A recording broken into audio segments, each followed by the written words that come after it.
अगला टॉपिक है agro based industries. Agro based industries हमने आपको पहले ही बताया था कि एग्रो बेस्ड इंडस्ट्रीज का सिंपल सा मतलब है ऐसा इंडस्ट्री जहाँ पे जो इस्तेमाल होगा हमारा रॉ मटेरियल वो कहाँ का होगा, एग्रीकल्चर का होगा। ठीक है, हालांकि इसका डिफरेंस आप पहले जान चुके हैं, लेकिन अगर फिर भी देख लीजिए, the industry which gets its raw material from agriculture is known as agro based industries.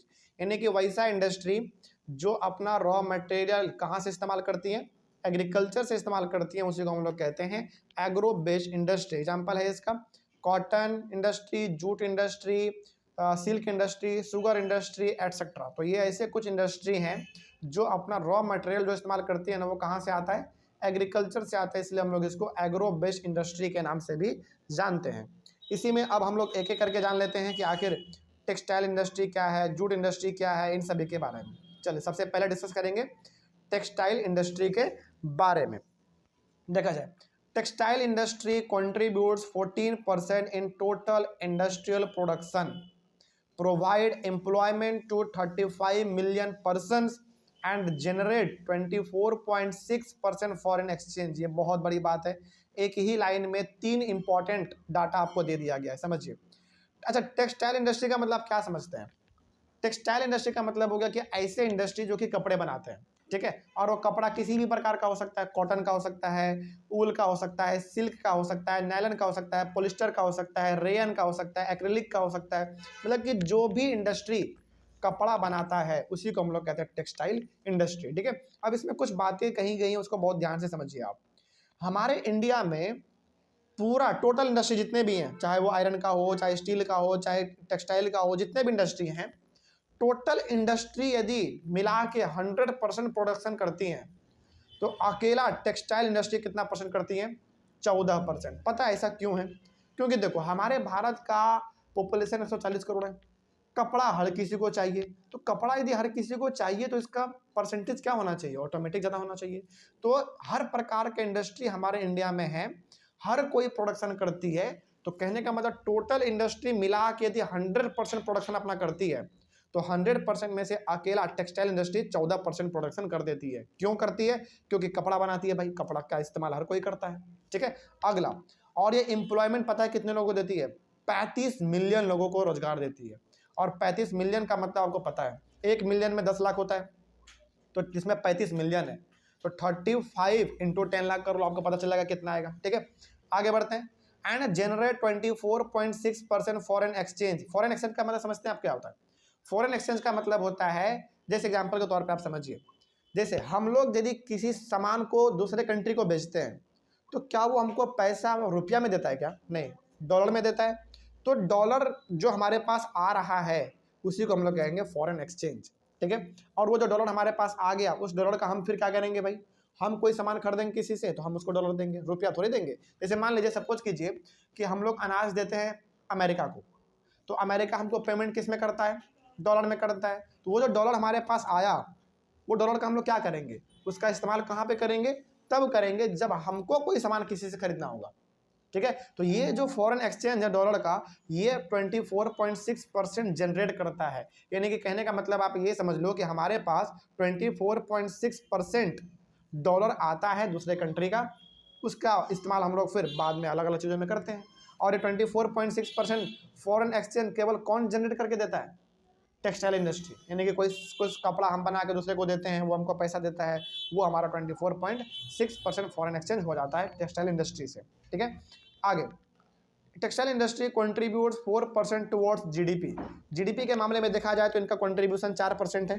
ठीक है, देखो ये परसेंट में केवल कम दिख रहे हैं, लेकिन इनका एक्चुअल में वैल्यू बहुत ज़्यादा होता है। ठीक है, it is the only industry in the country which is self reliant from raw material to product. देखो, ये इकलौता ऐसा इंडस्ट्री है हमारे इंडिया के अंदर जो कि पूरी तरीके से सेल्फ रिलायंट है, जिसको हम लोग इस आम भाषा में कहते हैं ना, आत्मनिर्भर। आत्मनिर्भर का मतलब हमारे पास जो कपड़ा बनेगा उसमें जो रॉ मटेरियल चाहिए वो भी हमारे पास है, जो मशीन इस्तेमाल होगा वो भी हमारे पास है, जो बनाएगा वो लोग भी हमारे पास है, जहाँ बिकेगा मार्केट भी हमारे पास है। कहने का मतलब ये इकलौता ऐसा इंडस्ट्री है जिसको बाहर से कुछ भी लेने की जरूरत नहीं है, बाहर कंट्री से लेने की कोई जरूरत नहीं है। इसको जो भी चाहिए, लेकिन इसको जो भी सामान चाहिए उसको इंडिया के अंदर ही मिल जाता है। ठीक है, आगे बढ़ते हैं। तो सामान बनाने से लेकर पूरे सामानों को बेचने तक पूरी तरीके से आत्मनिर्भर है, किसी के ऊपर ये डिपेंड नहीं रहता। ये हो गया हमारा टेक्सटाइल इंडस्ट्री के बारे में।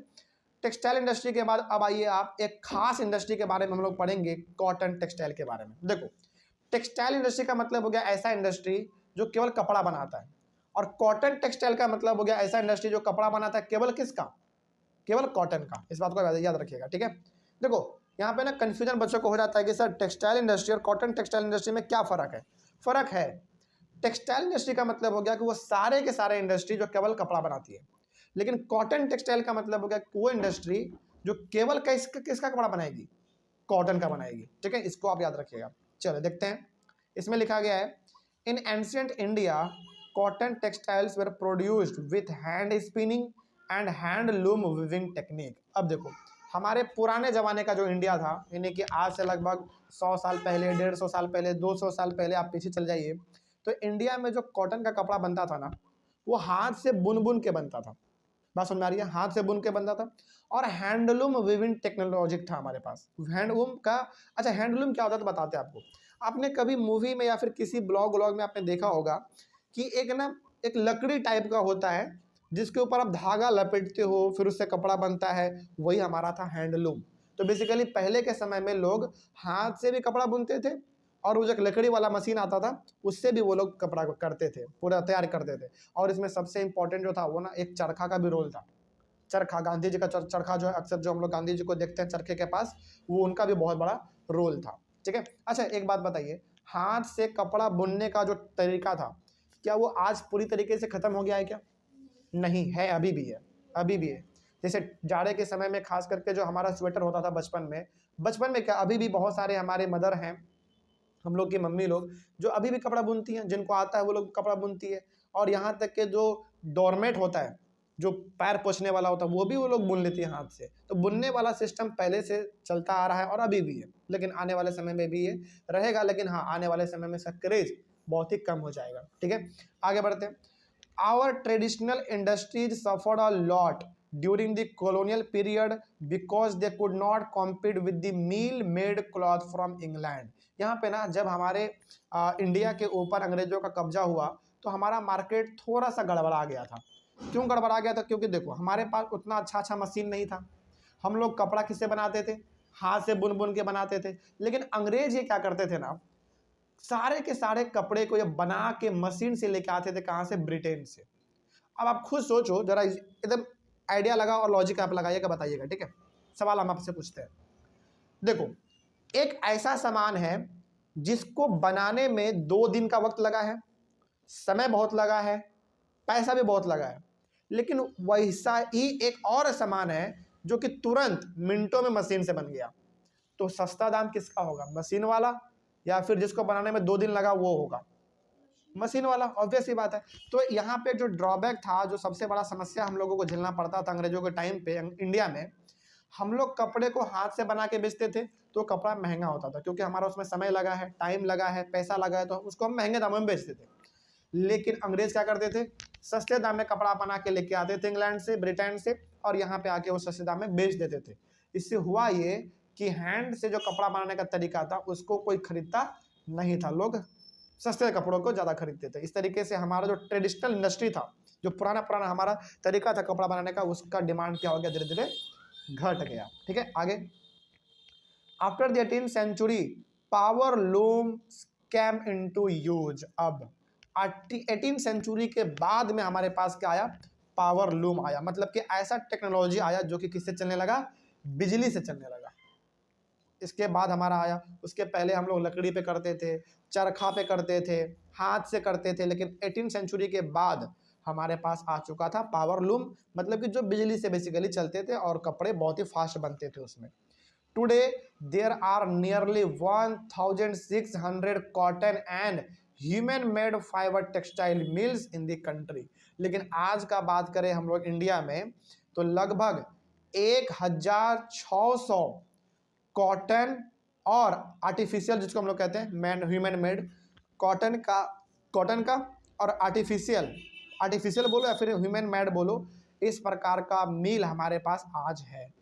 कितने हैं टोटल मिला के?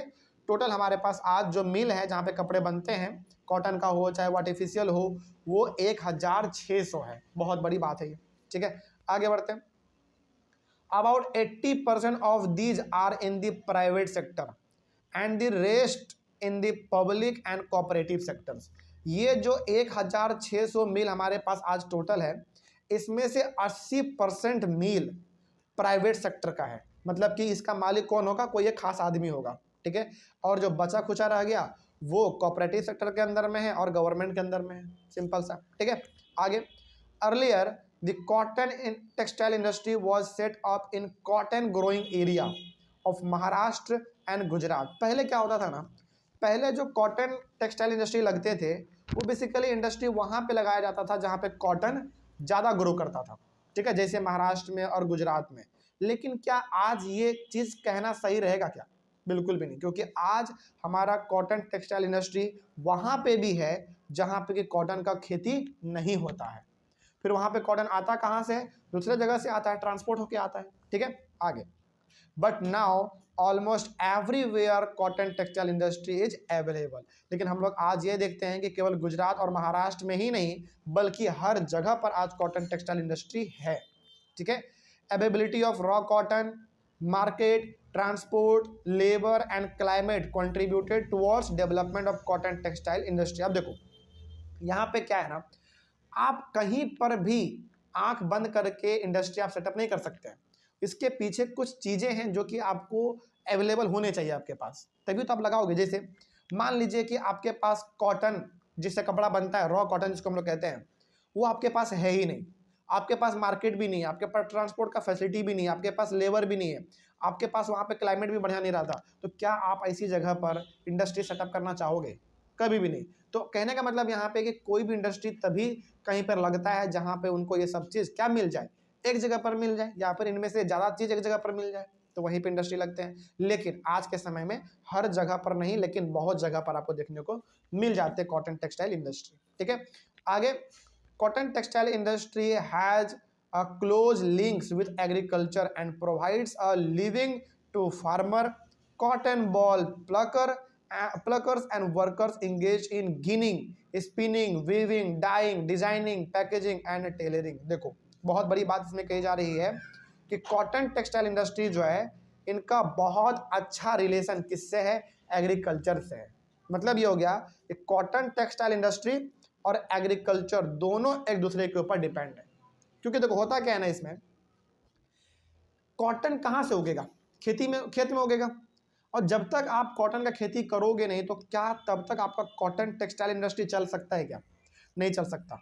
तो कहने का मतलब एग्रीकल्चर बहुत ज़्यादा सपोर्ट करता है कॉटन टेक्सटाइल इंडस्ट्री को चलाने में, बेसिकली रॉ मटेरियल प्रोवाइड करके कॉटन के रूप में, ठीक है। उसके बाद फिर वो जो कॉटन उसको मिलता है तो फिर उसमें भाई चूँकि आप कॉटन का खेती कर रहे हैं उसमें बहुत सारे लोगों को रोज़गार मिलता है। जैसे जो फार्मर है उसको खेती करने का मौका मिलता है, जो कॉटन बॉल प्लकर है, कॉटन बॉल प्लकर मतलब कॉटन जो तोड़ता है, वो उसको रोज़गार मिलता है। और भी बहुत सारे वर्कर्स हैं जिसको इंडस्ट्री में काम मिल जाते हैं, जैसे गिनिंग हो गया, स्पिनिंग हो गया। अच्छा, गिनिंग का मतलब समझ में आता है आपको क्या होता है? गिनिंग का मतलब ये होता है कि जब हम लोग कॉटन तोड़ के खेतों से इंडस्ट्री में पहुँचाते हैं तो उस कॉटन में ना कुछ कॉटन का जो बॉल होता है वो ख़राब होता है, कुछ बढ़िया होता है, उसको छांट के अलग करना पड़ता है, उसी को हम लोग कहते हैं गिनिंग, ठीक है। बट गिनिंग का सिंपल सा मतलब है कॉटन को तोड़ना, कॉटन का बॉल होता है बेसिकली, उसको पेड़ों से तोड़ना, तोड़ने के बाद उसमें जो खराब है जो बढ़िया उसको अलग करना, यही हमारा प्रोसेस कहलाता है गिनिंग। उसके बाद स्पिनिंग, उस कॉटन से आप धागा बनाओ, धागा बनाने के बाद वीविंग करो मतलब बुनाई करो, बुनाई करने के बाद फिर उसको क्या करो? रंगो, डाई मतलब रंगो, जो आपको रंगना है, जो कलर देना है उसको वो करो, डिज़ाइन बनाना है तो डिज़ाइन बनाओ, पैक करो, फिर टेलरिंग यानी कि सी के फिर उसको कपड़ा मार्केट में बेच दो। तो कहने का मतलब यहाँ पे एक लाइन में ये कह सकते हैं कि कॉटन टेक्सटाइल इंडस्ट्री और एग्रीकल्चर दोनों एक दूसरे के ऊपर डिपेंड है और बहुत सारे लोगों को इसमें रोजगार मिल जाता है। उसके बाद weaving is done by handloom, power loom and in mills. तो जो वीविंग है बेसिकली कपड़े का जो बुनाई है वो किस में होता है भाई? हैंडलूम यानी कि हाथों से भी हो जाता है, पावर लूम यानी कि बेसिकली वैसे मशीन जो कि बिजली से चलते हैं उसमें भी हो जाते हैं, और बड़े बड़े मिल में भी हो जाते हैं। अब तो हमारे ज़्यादातर जो कपड़े बनते हैं वो बड़े बड़े मिल में बनते हैं। आपने देखा होगा कोई भी मूवी में मूवी में आप अक्सर चीज़ दिख जाता है कि बड़ा सा इंडस्ट्री है, बहुत सारे मशीन लगे हुए हैं, कपड़े बन रहे हैं, सिलाई हो रहा है, इस प्रकार का। ठीक है, ये अब है, लेकिन पहले तो हाथों से बनता था, चरखा से होता था हमारा, फिर से, और वो लकड़ी का जो एक सिस्टम होता था साड़ी वाड़ी बनाने का, वो तरीका पहले था। लेकिन अब तो हमारे पास अलग अलग प्रकार का टेक्नोलॉजी आ चुका है। आगे इसी में और भी बात कहा जा रहा है, the hand spun khadi provides a large scale employment to weavers in their homes as a cottage industry. अच्छा, कॉटेज इंडस्ट्री समझ में आता है क्या होता है? कॉटेज का मतलब होता है झोपड़ी, कॉटेज का मतलब झोपड़ी, या फिर कॉटेज का मतलब बहुत ही छोटा सा घर। तो पहले हमारे इंडिया में पता क्या होता था, पहले हमारे इंडिया में ना खादी बहुत ही फेमस था। खादी एक कपड़े का क्वालिटी होता है, मतलब कि कपड़े का मतलब खादी एक प्रकार का कपड़ा है जो कि बहुत ही उस समय पे फेमस था, अभी भी फेमस है, लेकिन अब इसका डिमांड बहुत ही घट गया है। इसके पीछे रीज़न क्या पता है? पहली बात तो खादी बहुत ही अच्छी क्वालिटी का होता है। अब इतना अच्छा क्वालिटी का सामान क्या आपको सस्ते में मिलेगा क्या? नहीं, इसीलिए इसका प्राइस क्या होता है, थोड़ा सा महंगा होता है। तो खादी का कल्चर धीरे धीरे घटता चला गया और आज हम लोग खादी को जानते भी नहीं हैं। हालांकि खादी का कपड़ा मार्केट में मिल जाता है, लेकिन कोई जल्दी से खरीदता नहीं है, क्योंकि बहुत ही महंगा होता है। महंगा क्यों नहीं होगा भाई, होना भी चाहिए इसको महंगा, क्योंकि बहुत ही अच्छी क्वालिटी का होता है। तो पहले हमारे इंडिया में खादी का कपड़ा बनता था, और वो भी खादी का कपड़ा बड़े बड़े इंडस्ट्री में नहीं, छोटे छोटे घरों में बनते थे। ठीक है, और वो भी हाथ से बुन के बनते थे।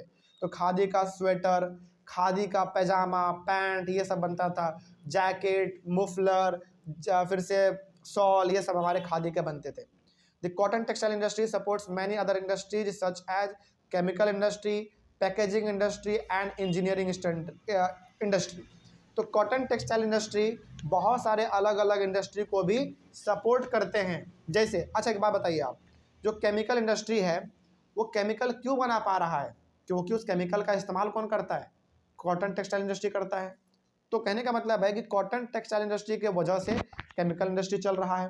पैकेजिंग इंडस्ट्री मतलब जो डिब्बा बनाती है, प्लास्टिक व्लास्टिक बनाती है पैकेज करने के लिए, वो भी चल रहा है।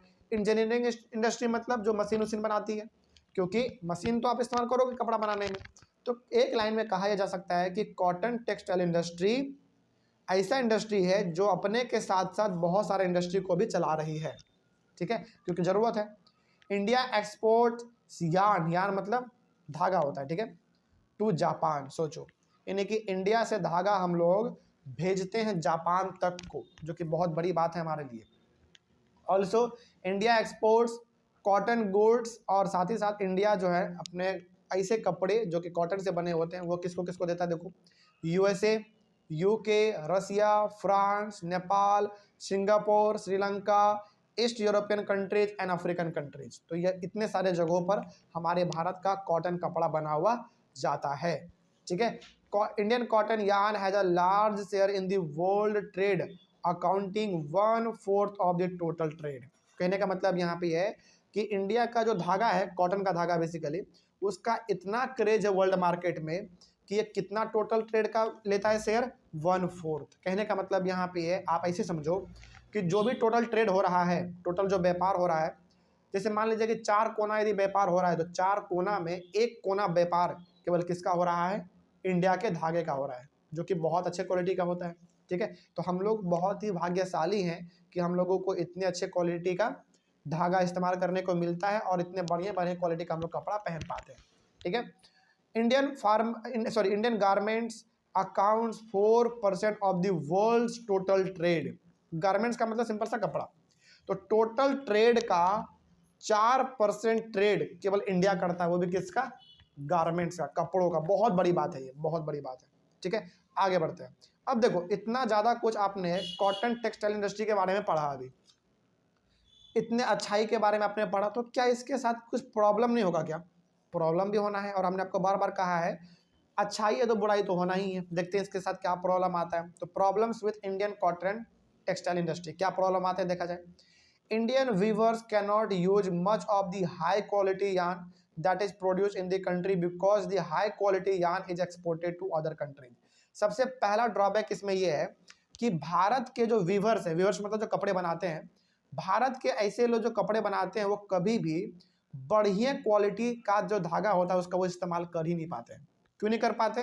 क्योंकि बढ़िया क्वालिटी का जो धागा होता है वो पैसे कमाने के चक्कर में लोग दूसरे कंट्री को बेच देते हैं, यानी कि वो एक्सपोर्ट कर देते हैं। पहला ड्रॉबैक इसका ये, यानी कि पहला समस्या ये है। दूसरा है most of the work still perform in small units. दूसरा बात यहाँ पे है कि आज भी ज़्यादातर जो काम है कपड़ों को बनाने का, ये छोटे छोटे जगहों पे चल रहे हैं, छोटे छोटे जगहों में चल रहे हैं, बड़े लेवल पे नहीं हो रहा है, तो लोगों को रोजगार भी नहीं मिल पा रहा है। सबसे बड़ा बात इसमें यह भी है। Power supply is not efficient. जहाँ जहाँ इंडस्ट्री है वहाँ ना पावर का सप्लाई भी बढ़िया नहीं है, बिजली भी हमेशा नहीं मिलता, कहीं कई बार बिजली कटता है तो कटा ही रह जाता है, ये भी एक समस्या इसके साथ है। ओल्ड मशीनरीज आर यूज्ड, अभी भी पुराने मशीन का इस्तेमाल किया जा रहा है, ये भी एक बहुत बड़ी समस्या है। There is a competition with the synthetic fibre industry. Synthetic fibre का मतलब जो कि मैन मेड होते हैं, जैसे आपका कॉटन मैन मेड नहीं है, जूट आपका मैन मेड नहीं है, फिर से आपका सिल्क मैन मेड नहीं है, लेकिन आपका पॉलिस्टर, रेयन, नाइलन, एक्रिलिक, ये सब मैन मेड है, इसी को हम लोग कहते हैं सिंथेटिक फाइबर। तो अभी देखो मार्केट में ना बेसिकली जो सिंथेटिक फाइबर है, जो सिंथेटिक कपड़े हैं, उसका क्रेज बढ़ रहा है क्योंकि वो सस्ता होता है। लेकिन कॉटन का कपड़ा हो गया, सिल्क का कपड़ा हो गया, ऊल हो गया, इसका कपड़ा थोड़ा सा महंगा होता है, जिसके वजह से लोगों को समस्याओं का सामना करना पड़ रहा है। ठीक है, चलिए इस तरीके से हमारा टॉपिक भी कंप्लीट हुआ। तो आज के क्लास में बेसिकली हम लोगों ने कॉटन के बारे में डिस्कस किया है। ठीक है, कॉटन का क्या रोल है, क्या उस तरीके से उनके पास क्या समस्या है, ये हम लोगों ने डिस्कस किया। अगले वाले क्लास में हम डिस्कस करेंगे जूट टेक्सटाइल के बारे में, उसके बाद फिर शुगर इंडस्ट्री के बारे में, और उसके बाद फिर हमारा टॉपिक भी कंप्लीट होगा। फिर हम लोग डिस्कस करेंगे मिनरल वेस्ट इंडस्ट्रीज। ठीक है, चलिए मिलते हैं हम लोग अपने अगले वाले क्लास में, और अगले वाले क्लास का जो टॉपिक होगा वो होगा हमारा सिंपल सा जूट टेक्सटाइल के बारे में। ठीक है, चलिए thank you very much and have a nice day.